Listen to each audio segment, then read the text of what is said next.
Hello and welcome to Ninja Prep. This is Kapil Goyal, your educator and mentor for PG physics. तो इस video के अंदर हम optics के क्वेश्चन सॉल्व करेंगे। ये जितने भी क्वेश्चंस होंगे लगभग 30 के आसपास क्वेश्चन होंगे।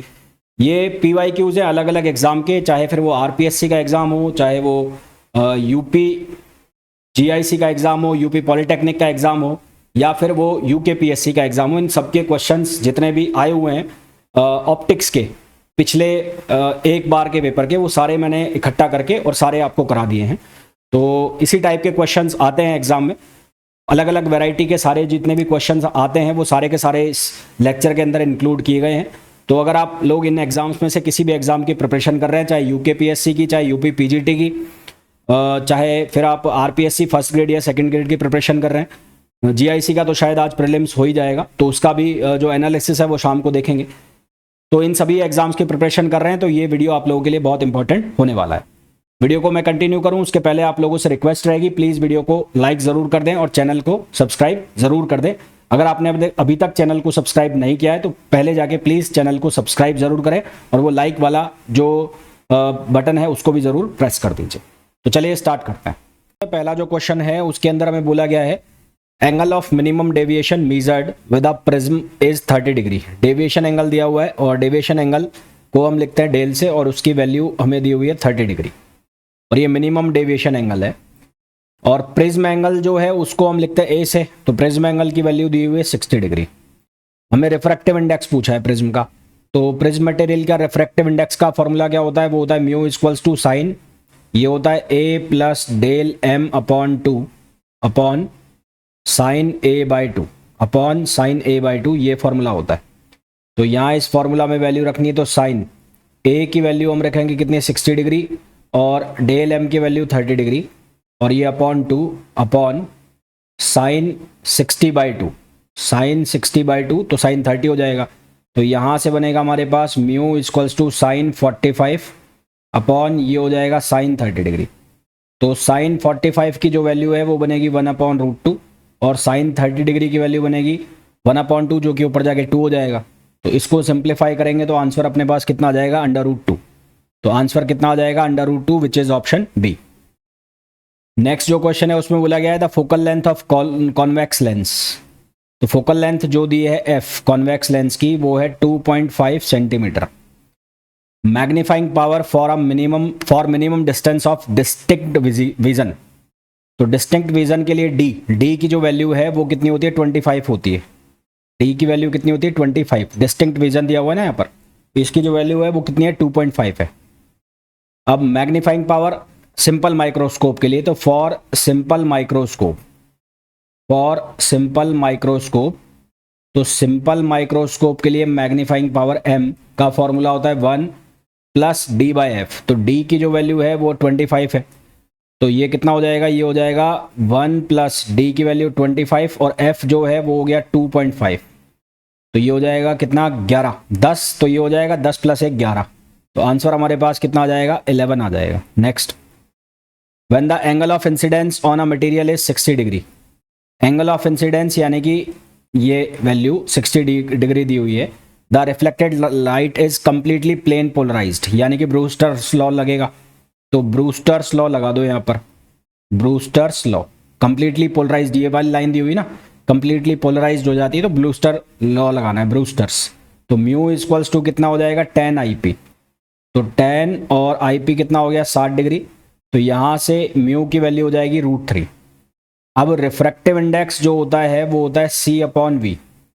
तो हमें पूछा है V की वैल्यू, तो V की वैल्यू कितनी हो जाएगी, C अपॉन म्यू। अब C होता है 3 × 10⁸ और म्यू की जो वैल्यू है वो कितनी आ गई, √3। तो वेलोसिटी हमारे पास हो जाएगी √3 × 10⁸। वेलोसिटी कितनी हो जाएगी, √3 × 10⁸, जो कि ऑप्शन हो जाएगा कौन सा, बी हो जाएगा। अगला क्वेश्चन देखो, अगला क्वेश्चन है in Young's experiment light of wavelength is 6000 Armstrong is used to produce fringe of width 0.8 mm at a distance of 2.5 meter. If the whole apparatus is dipped in a liquid of refractive index 1.6, तो सबसे पहले तो यदि इसको किसी दूसरे liquid में डुबोया जाएगा तो इसकी वेवलेंथ में क्या चेंज आएगा, lambda prime equals to lambda upon mu. है ना, lambda prime equals to lambda upon mu, और बीटा प्राइम की वैल्यू भी किसके बराबर हो जाएगी, बीटा अपॉन म्यू। अब बीटा जो है उसकी वैल्यू हमें कितनी दी हुई है 0.8, तो उसकी वैल्यू कितनी दी हुई है 0.8, और रिफ्रैक्टिव इंडेक्स कितना दिया है 1.6। तो यहाँ से ये वैल्यू हमारे पास कितनी बनेगी 1/2, और जिसको हम फर्दर सिंप्लीफाई करेंगे तो आंसर हमारे पास आएगा 0.5 mm। तो आंसर कितना आ जाएगा 0.5 mm, which is option A. Next जो क्वेश्चन है उसमें पूछा है which of the following colours of visible light has the longest wavelength. इनमें से लॉन्गेस्ट वेवलेंथ किसकी होगी, तो वो तो किसकी होगी, रेड की होगी। अब ऑर्डर क्या होगा, अगर ऑर्डर पूछ लिया जाए तो सबसे कम जो वेवलेंथ होगी वो वायलेट, उसके बाद कौन आएगा, उसके बाद आता है इंडिगो, उसके बाद इंडिगो, इंडिगो के बाद आता है ब्लू, ब्लू के बाद आता है हमारे पास ग्रीन, ग्रीन के बाद आता है हमारे पास येलो, और येलो के बाद आता है हमारे पास ऑरेंज, और ऑरेंज के बाद आता है रेड। तो ये ऑर्डर होता है violet, indigo, blue, green, yellow, orange और रेड। तो रेड के इसमें ऑरेंज है नहीं, तो फिर आएगा येलो, अगर रेड ना होता तो येलो आता, येलो ना होता तो ग्रीन आता, ग्रीन ना आता तो फिर लास्ट में violet I.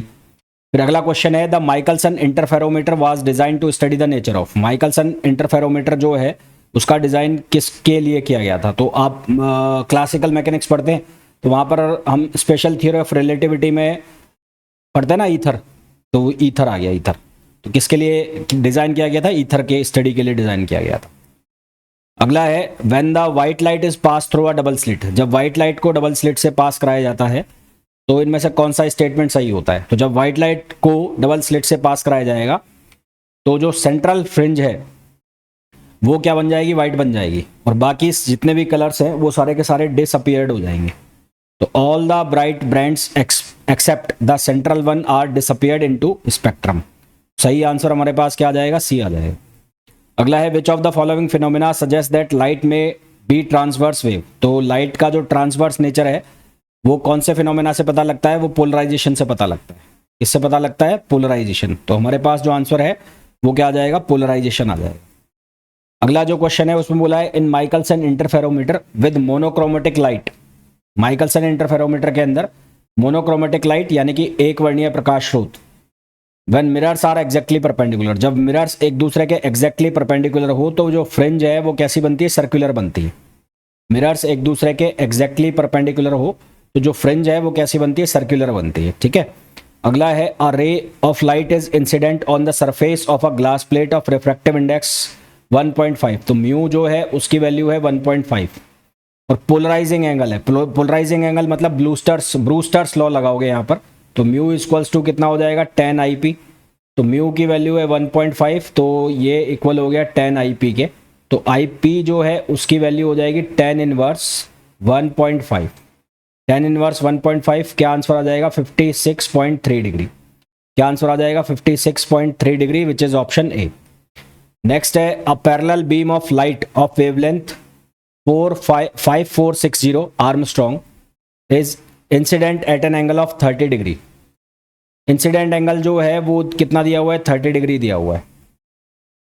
On a plane transmission grating which has 6000 line per centimetre, है ना। तो लाइंस पर सेंटीमीटर है कितनी 6000, तो 1/6000 हो गया ये सेंटीमीटर में, पर सेंटीमीटर है। तो 1 सेंटीमीटर में कितना हो गया 6000, 1/6000।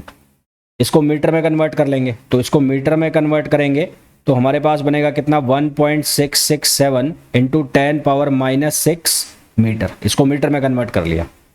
अब ग्रेटिंग का फॉर्मूला हम यूज़ करेंगे, ग्रेटिंग।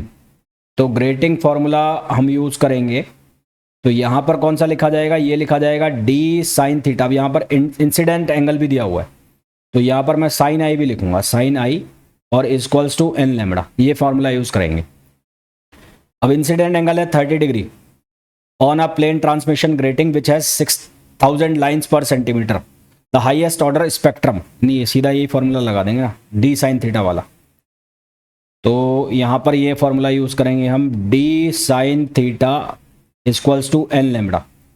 तो d और ये हो गया sine 30 degree equals to n, ये हमें निकालना ही है, और लैम्बडा, लैम्बडा की जो वैल्यू है वो है 5460 आर्मस्ट्रॉन्ग।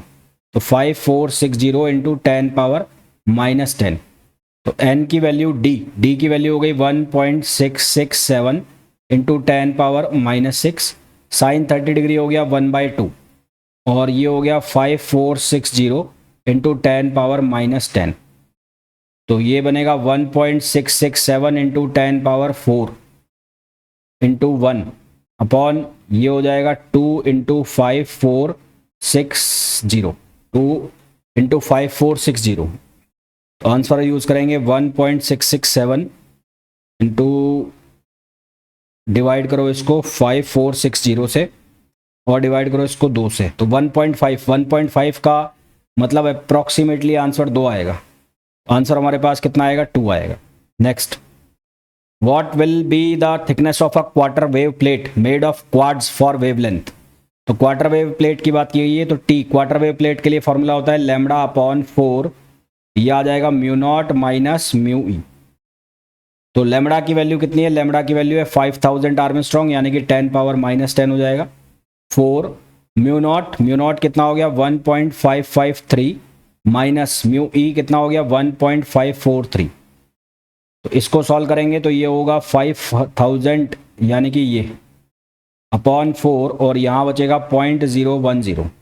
इसको सॉल्व कर लो आप, इसको सॉल्व करोगे तो थिकनेस जो आएगी वो आएगी 1.25 इंटू 10 पावर माइनस 3 सेंटीमीटर, और ये ऑप्शन हो जाएगा डी, है ना। कौन सा ऑप्शन हो जाएगा, डी हो जाएगा। Next, what will be the number of points in coaxial length system. देखो टोटल जो पॉइंट्स होते हैं कोएक्सियल लेंथ सिस्टम का मतलब है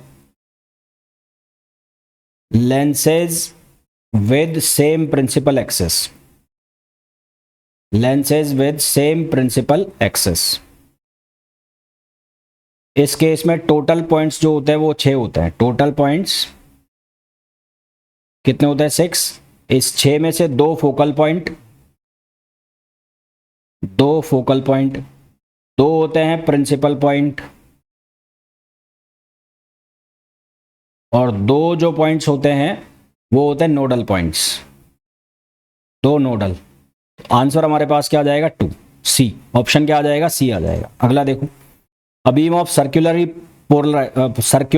पोलराइज्ड, जब सर्कुलर पोलराइज्ड लाइट जो है वो क्वार्टर वेव प्लेट से निकलेगी तो वो कन्वर्ट करेगी किसमें, प्लेन पोलराइज्ड में। सर्कुलर पोलराइज्ड है, सर्कुलर पोलराइज्ड पास होगी क्वार्टर वेव प्लेट से, क्वार्टर वेव प्लेट, ये क्वार्टर वेव प्लेट से पास होगी, तो यहां से कौन सी बनेगी, ये बनेगी प्लेन पोलराइज्ड। कौन सी बनेगी, प्लेन पोलराइज्ड, जो कि ऑप्शन हो जाएगा ए।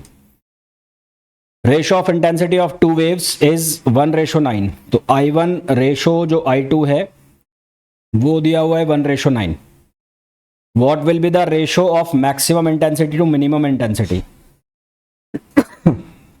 अब जो I है वो प्रोपोर्शनल होता है A² के, है ना। आप इसको डायरेक्ट भी कर सकते हो। डायरेक्ट कैसे करोगे, इंटेंसिटी का रेशो दिया है तो I max upon I minimum अगर आपको निकालना है, एम्पलीट्यूड में नहीं जाना है, तो आप ऐसे निकाल लो, I max upon I minimum equals to ये हो जाएगा √I1 plus √I2 upon √I1 minus √I2 और इसका होल स्क्वायर, ठीक है, इसका होल स्क्वायर। और इसको आप ऐसे लिख सकते हो √I1 अपॉन I2 प्लस 1, और इसको आप लिख सकते हो √I1 अपॉन I2 माइनस 1 और इसका स्क्वायर। अब निकालो आप I max upon I minimum, तो I max upon I minimum, ratio जो दिया है 1:9 है, तो 1:9 का मतलब हो गया, ये हो गया रूट में 1/3 प्लस 1, और ये हो गया 1/3 माइनस 1 और इसका स्क्वायर, तो ऊपर बनेगा 4 और नीचे कितना बनेगा, 2, -2 बनेगा, पर उसका कोई सेंस नहीं है क्योंकि वो स्क्वायर में है तो प्लस ही होना है, तो स्क्वायर कर दोगे यहाँ, तो यहाँ पर I max upon I minimum, I max upon I minimum कितना आ जाएगा, 4:1। तो हमारे पास जो आंसर आ जाएगा वो कितना आ जाएगा, 4:1। अगला क्वेश्चन है, wavelength of light is used in optical instruments are λ1 4000 Armstrong, λ2 5000 Armstrong, the ratio of their respective resolving power is. तो रिजॉल्विंग पावर और जो वेवलेंथ है उसमें क्या रिलेशन होता है? Resolving power is reciprocal of wavelength, है ना। तो RP1 रेशो RP2 ये बराबर होगा 1/λ1 रेशो 1/λ2। तो 1/λ1 मतलब 1/4000 और ये 1/5000। इसको सिंप्लीफाई करेंगे तो ये आएगा हमारे पास 5/4। क्या आंसर आ जाएगा? 5/4 विच इज ऑप्शन बी। अगला देखो, ratio of focal length of two lenses of हाइगन आईपीस इज। तो फॉर हाइगन आईपीस,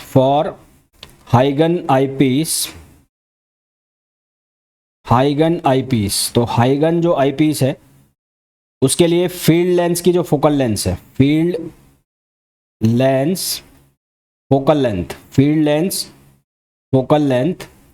वो कितनी होती है? 3f। और जो आई लेंस की फोकल लेंथ होती है, आई लेंस फोकल लेंथ, तो आई लेंस की जो फोकल लेंथ है वो होती है f। इन दोनों का रेशो निकालना है, तो 3f रेशो f, तो ये कितना आ जाएगा? 3/1। आंसर हमारे पास कितना आ जाएगा? 3/1। नेक्स्ट है, which of the following gives the resolving power of a telescope. तो रिजॉल्विंग पावर ऑफ टेलीस्कोप का फॉर्मूला पूछा है, तो वो होता है RP = D/1.22 लैम्बडा। क्या फॉर्मूला होता है? R = D/1.22 lambda. एक एंगुलर सेपरेशन का और फॉर्मूला होता है, एंगुलर सेपरेशन, वो भी लिख देता हूं, याद रख लेना, एंगुलर सेपरेशन। तो एंगुलर सेपरेशन का जो फॉर्मूला होता है इसको लिखते हैं थीटा से, और वो बराबर होता है 1.22 λ/d। तो यहां से आप इसको रिजॉल्विंग लिमिट भी बोल सकते हो, रिजॉल्विंग लिमिट या रिजोल्यूशन लिमिट। तो ये जो दोनों है एक दूसरे के रेसिप्रोकल है, तो RP बराबर कितना है? 1/θ। तो ये एक दूसरे के रेसिप्रोकल है। अगला, light is incident normally on the short face of 30 degree, 60 degree, 90 degree prism. A liquid is poured on the hypotenuse of the prism. If the refractive index of the prism is √3, find the maximum refractive index of the liquid so that light is totally reflected. Light जो है वो totally क्या हो जाए? Reflected हो जाए।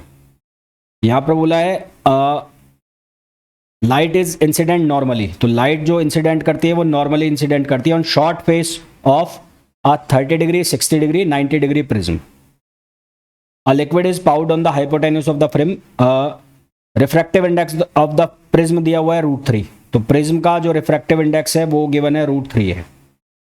तो ray enters normally, तो रे एंटर्स नॉर्मली, इस बात का मतलब है कि यहां पर कोई भी जो है रिफ्रैक्शन नहीं होगा। तो रे एंटर्स नॉर्मली, तो ray enters normally means no refraction. इसका मतलब क्या है? किसी भी तरह का कोई रिफ्रैक्शन नहीं होगा। तो इनसाइड प्रिज्म ये स्ट्राइक कर रही है किस पर? हाइपोटेन्यूस एंगल के ऊपर। तो हाइपोटेन्यूस एंगल के ऊपर स्ट्राइक कर रही है, यानी कि एंगल की जो वैल्यू हो गई वो 60 डिग्री हो गई, है ना। एंगल की वैल्यू कितनी हो गई? 60 डिग्री हो गई। तो टोटली इंटरनल रिफ्लेक्शन की कंडीशन, टोटली इंटरनल रिफ्लेक्शन, तो टोटल इंटरनल रिफ्लेक्शन, तो टोटल इंटरनल रिफ्लेक्शन का क्वेश्चन है ये। तो यहां पर साइन C बराबर किसके होगा? Mu liquid upon mu prism, है ना, mu liquid upon mu prism.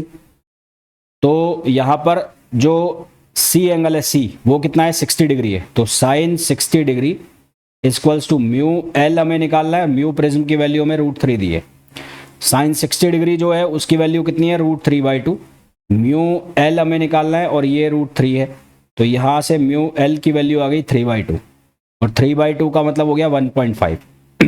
तो हमारे पास जो आंसर है वो कितना आ जाएगा? 1.5 आ जाएगा। अगला क्वेश्चन देखो, नेक्स्ट क्वेश्चन है, two identical objects are placed in front of concave mirror and convex mirror having the same radius of curvature of 12 centimetre. तो यहां से पहले तो फोकल लेंथ निकाल लो। तो फोकल लेंथ जो आएगी वो आएगी 12/2 यानी कि 6 सेंटीमीटर। तो फोकल लेंथ आ गई सबसे पहले 6 सेंटीमीटर, और at the same distance of 18 centimetre from the pole of respective mirrors. What is the ratio of size of images formed by the concave mirror and convex mirror. तो सबसे पहले concave mirror के लिए देखो, concave mirror के लिए mirror formula हम use करेंगे 1/f is equals to 1/v plus 1/u। तो कॉनकेव मिरर के लिए हम यूज़ करेंगे f की वैल्यू माइनस में। तो यहाँ पर f की वैल्यू मैं लिखूंगा -c और u की जो वैल्यू है वो कितनी लिखूंगा -18। u की वैल्यू -18 अकॉर्डिंग टू साइन कन्वेंशन।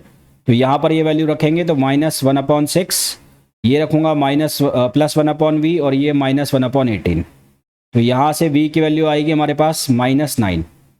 यहाँ से हम निकाल लेंगे मैग्नीफिकेशन, m1 बोल देता हूँ इसको। तो मैग्नीफिकेशन बराबर होगा v/u के, तो ये लिखा जाएगा -9/-18। तो ये वैल्यू आएगी 1/2। ये m1 की आ गई, यानी कि कॉनकेव मिरर के लिए। अब हम बात करेंगे किसके लिए? कॉन्वेक्स मिरर के लिए। अब हम बात करेंगे कॉन्वेक्स। तो कॉन्वेक्स मिरर के लिए जो f है उसकी वैल्यू आप प्लस में रखोगे। तो अब रखोगे आप 1/6 प्लस में, ये 1/v और यहाँ पर 1/18 रहेगा ये एज इट इज। तो यहाँ से जो v की वैल्यू निकालोगे आप, वो v की वैल्यू कैसे निकलेगी? इसको आप बराबर के इधर लेके जाओ। तो 1/v इक्वल्स टू ये हो जाएगा 1/6 प्लस 1/18। तो ये हो गया 18, ये हो गया 3 1, तो ये हो गया 4/18। 4/18 का मतलब हो गया 2/9। तो यहाँ से v जो है उसकी वैल्यू आ गई 9/2। v जो है उसकी वैल्यू आ गई कितनी? 9/2। अब निकाल लो यहाँ से m2 यानी कि मैग्नीफिकेशन। तो मैग्नीफिकेशन v/u, तो यहाँ से 9/2 और u जो है उसकी वैल्यू कितनी थी? 18। तो ये आ जाएगा 1/4। कितना आ जाएगा? 1/4। आपको रेशो निकालना है m1/m2। m1 की जो वैल्यू है वो 1/2 है और ये वैल्यू कितनी है? 1/4। तो आंसर आ जाएगा 2। तो हमारे पास जो रेशो आएगा वो कितना आएगा? 2 आएगा, है ना। जो रेशो आएगा हमारे पास वो कितना आएगा? 2 आएगा। नेक्स्ट है the element sodium can emit light at 2 wavelengths λ1 और λ2। Light from sodium is being used in Michelson interferometer. Through what distance must the movable mirror be moved if the fringe shift in the fringe pattern of one wavelength is to be one fringe more than shift in fringe pattern of the other wavelength। तो fringe shift का जो formula होता है Michelson interferometer में वो आपको use करना है। तो फ्रिंज शिफ्ट का फॉर्मूला जो होता है, फ्रिंज शिफ्ट, वो होता है n इक्वल्स टू 2d/λ। ठीक है, n इक्वल्स टू 2d/λ। और दूसरा हमें दिया गया है, यहाँ पर गिवन है कि 2d 1/λ माइनस 1/λ2 1। यहाँ दिया है ना, fringe shift in fringe pattern of one wavelength is to be one fringe more than the shift in fringe pattern of other. यानी कि माइनस कर रहे हैं, एक में से दूसरे को माइनस कर रहे हैं, तो इन दोनों का जो डिफरेंस है वो कितना दिया गया है? 1 दिया गया है। ठीक है, तो यहाँ से हमारे पास 2d, इसको मैं ऐसा लिखूंगा λ2 माइनस λ1 अपॉन λ1 λ2 इक्वल्स टू 1। तो d की वैल्यू निकलेगी, d की वैल्यू आ जाएगी λ1 λ2 अपॉन 2 λ2 माइनस λ1। तो ये यहाँ से सॉल्व करेंगे तो ये हो जाएगा 588.9 इंटू ये हो जाएगा 589.5 अपॉन 2 589.5 माइनस 588.9। तो इसको जब हम सॉल्व करेंगे तो यहाँ से d की वैल्यू हमारे पास आएगी और वो आएगी 289 म्यू एम। कितनी वैल्यू आएगी? 289 म्यू एम, जो कि ऑप्शन हो जाएगा third. Next, a ray of light travelling in glass incident and horizontal glass air interface. तो ये ग्लास एयर इंटरफेस है, एक फिगर में और एक फिगर में है वाटर ग्लास का इंटरफेस। ठीक है, if the refracted ray in water makes angle I with the normal, then I की वैल्यू निकाल ली। तो सबसे पहले फिगर ए के लिए बात करें तो NG मतलब उसका जो रिफ्रैक्टिव इंडेक्स है वो हमें दिया है ग्लास का 3/2 और वाटर का जो रिफ्रैक्टिव इंडेक्स है वो हमें दिया है 4/3, ये दिया है। तो टोटल इंटरनल रिफ्रैक्शन का कंडीशन है। तो पहले वाले फिगर के लिए फॉर ए तो ये हो जाएगा साइन सी, ये वाला एंगल एयर साइन सी, और यहाँ पर क्या आएगा? ये ग्लास हो गया ना, तो साइन सी, और ये आ गया म्यू जी या एन जी आप लिख लो, और यहाँ पर आ जाएगा ये साइन 90, और ये एयर के लिए ये म्यू एयर। तो साइन 90 की वैल्यू 1, तो यहां से लिखा जाएगा sine C upon n g, n g लिख लो। तो एन जी यानी कि 2/3 हो गया।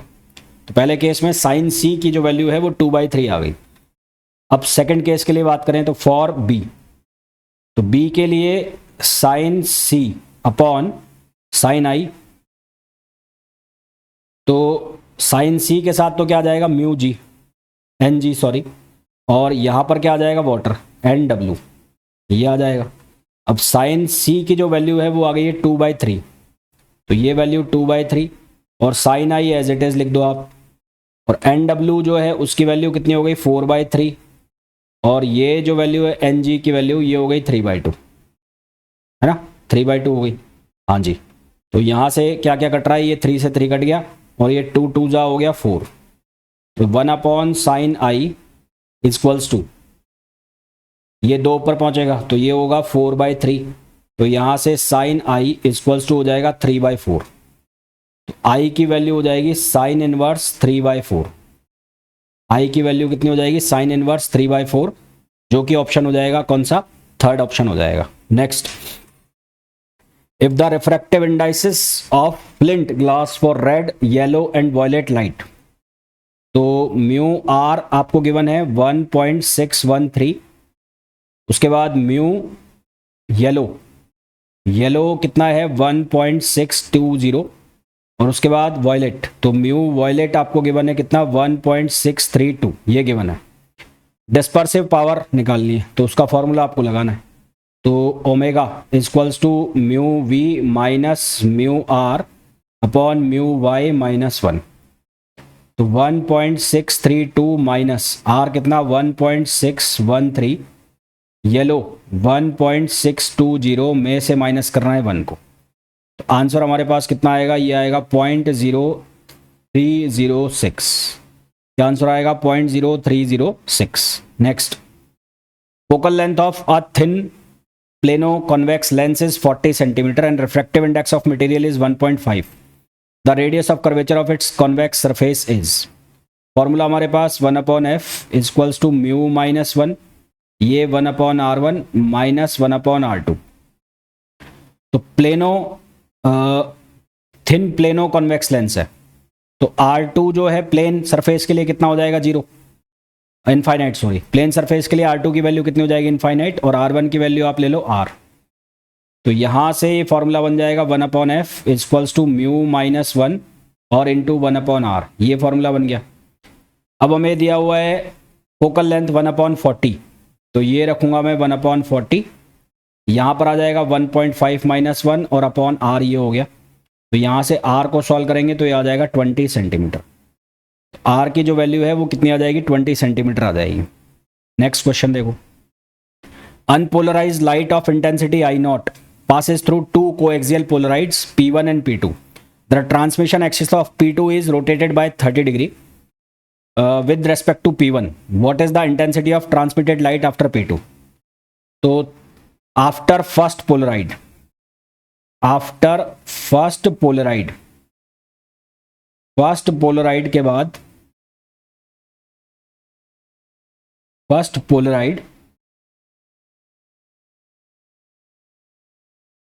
आफ्टर फर्स्ट पोलराइड P1, जो इंटेंसिटी I1 है वो I1 कितनी होगी, वो होगी I0/2, और उसके बाद आफ्टर सेकंड, आफ्टर सेकंड हम यूज करेंगे मालूस लॉ, सेकंड के बाद क्या यूज करेंगे मालूस लॉ, तो मालूस लॉ क्या होगा I इक्वल्स टू I1, और ये हो जाएगा कॉस स्क्वायर कितने पे घुमा रहा है 30 डिग्री पर, तो कॉस स्क्वायर 30 डिग्री, I1 की जो वैल्यू है वो कितनी हो जाएगी I0/2, और यहाँ से कॉस स्क्वायर 30 डिग्री, तो कॉस 30 डिग्री की वैल्यू √3/2, तो ये √3/2 का स्क्वायर होगा तो ये 3/4 हो जाएगा, तो यहाँ से आंसर हमारे पास आएगा 3I0/8, तो आंसर कितना आ जाएगा 3I0/8, जो कि सी ऑप्शन हो जाएगा। अगला क्वेश्चन देखो, two thin lenses of focal length f1 and f2 are placed at a distance d apart along the same optical axis, the equivalent focal length f of the combination is, ये तो formula है 1/f equals to 1/f1 plus 1/f2 minus d/f1 f2, सीधा सीधा formula है ये तो।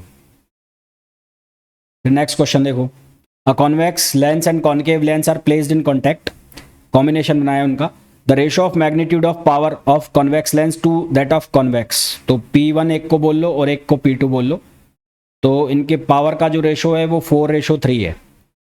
हमें ये बहुत अच्छे से पता है कि जो पावर है वो रेसिप्रोकल होती है फोकल लेंथ के, तो यहाँ से हम ऐसा लिख सकते हैं P2/P1 इक्वल्स टू, ये हो जाएगा F1/F2, F1/F2, ठीक है। तो P1/P2 की वैल्यू किसके बराबर हो जाएगी, F2/F1, यानी कि 4:3। F2/F1, F2 का मतलब है कॉन्केव और F1 का मतलब है कॉन्वेक्स।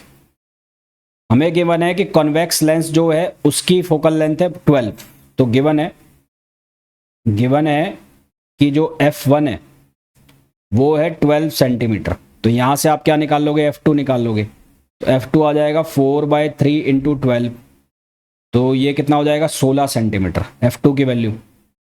अब हमें क्या निकालना है, focal length of the combination, तो फोकल लेंथ ऑफ कॉम्बिनेशन कितना होगा 1/F1 प्लस 1/F2, तो एक कॉन्वेक्स है और एक कॉन्केव है, तो एक प्लस का होगा और एक माइनस का, तो ये जो कॉन्केव वाला है वो किसकी में लिखा जाएगा, माइनस में, तो ये बनेगा 48 और ये 4 और ये 3, तो ये 1/48, तो F की जो वैल्यू है वो बन जाएगी 48, F की वैल्यू कितनी बन जाएगी 48 सेंटीमीटर बन जाएगी यहाँ से। अगला देखो, an object of length 2 centimetre is placed perpendicular to the principal axis of a convex lens of focal length 12 centimetre, तो फोकल लेंथ जो है वो 12 सेंटीमीटर है, कॉन्वेक्स लेंस है इसलिए क्या लिखेंगे, प्लस का लिखेंगे। ऑब्जेक्ट की जो डिस्टेंस है u, वो साइन कन्वेंशन के अकॉर्डिंगली माइनस में लिखी जाएगी, तो -8.0 सेंटीमीटर। तो यहाँ लेंस का फॉर्मूला लगाओगे, तो lens formula using lens formula, तो लेंस फॉर्मूला यूज करेंगे तो 1/F equals to 1/V minus 1/U, तो ये 1/12 1/V आपको निकालना है और यहाँ से माइनस माइनस ये हो जाएगा प्लस, तो ये 1/8, तो 1/V इक्वल्स टू 1/12 माइनस 1/8, तो LCM आ जाएगा 12 दूनी 24, 8 या 24, तो ये 2 और ये 3, तो यहाँ से बनेगा -1/24, तो जो V है V, उस V की वैल्यू आएगी -24 सेंटीमीटर। दैट मीन्स कि जो इमेज बनेगी वो वर्चुअल इमेज बनेगी, तो ये जो इमेज बनेगी ये कैसी बनेगी, वर्चुअल इमेज। अब M जो होता है M वो बराबर होता है V/U, तो ये हो गया -24 और ये हो गया 8, तो ये हो जाएगा 3 M की वैल्यू। और हमें image object of length 2 centimetre दिया हुआ है, तो object is at distance 8 centimetre, then image is erect and size, तो साइज निकालना है ना, तो जो हमारे पास इमेज की हाइट है, जो इमेज की लेंथ है, तो I image upon I object equals to 3 है, और ये कितना है 2, तो आई इमेज कितना हो जाएगा 3 इंटू 2, ये हो जाएगा 6 सेंटीमीटर, कितना 6 सेंटीमीटर, तो 3 सेंटीमीटर तो कैंसिल हो गए दोनों। अब image is erect and size, तो क्योंकि ये क्या है माइनस में आया, तो आंसर हमारे पास क्या आएगा, इरेक्ट इमेज आएगी, तो आंसर हमारे पास क्या आएगा, ऑप्शन ए आएगा, है ना, तो राइट आंसर क्या आएगा, ऑप्शन ए। तो आई होप जितने भी क्वेश्चंस मैंने आपको कराए हैं वो बहुत अच्छे से आपको समझ में आ गए होंगे, फिर भी आपको कोई डाउट है तो आप पूछ लेना। तो मिलते हैं नेक्स्ट वीडियो के अंदर, till then thank you, bye bye.